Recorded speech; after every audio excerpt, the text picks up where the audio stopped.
ఇందిరమ్మ అభయం. ఇందిరమ్మ అభయం ఏమిటా పథకం?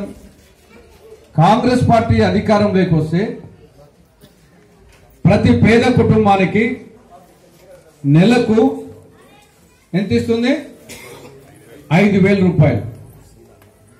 కాంగ్రెస్ పార్టీ అధికారంలోకి వస్తే ప్రతి నిరుపేద కుటుంబానికి నెలకు 5,000 రూపాయలు.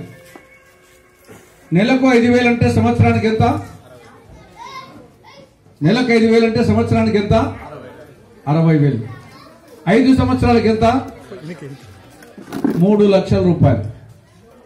నెలకు 5,000, సంవత్సరానికి 60,000. అంటే మిగతా పథకాలు ఉంటాయి. ఇది దేశంలో ఏ రాష్ట్రంలో ఏ పార్టీ ఇంతవరకు ప్రవేశపెట్టలేదు. ఇది భారతదేశంలో మొట్టమొదటిసారి ఆంధ్రప్రదేశ్లో కాంగ్రెస్ పార్టీ అధికారంలోకి వస్తే అమలు చేయబోతా ఉంది.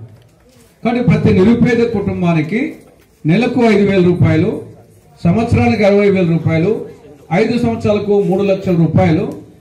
ఏ విధంగా ఉద్యోగస్తులకు ఫస్ట్ తారీఖున వచ్చేసి జీతం వేస్తారో ఆ విధంగా ప్రతి నిరుపేద కుటుంబానికి వాళ్ళ అకౌంట్లో వేయడం జరుగుతుంది.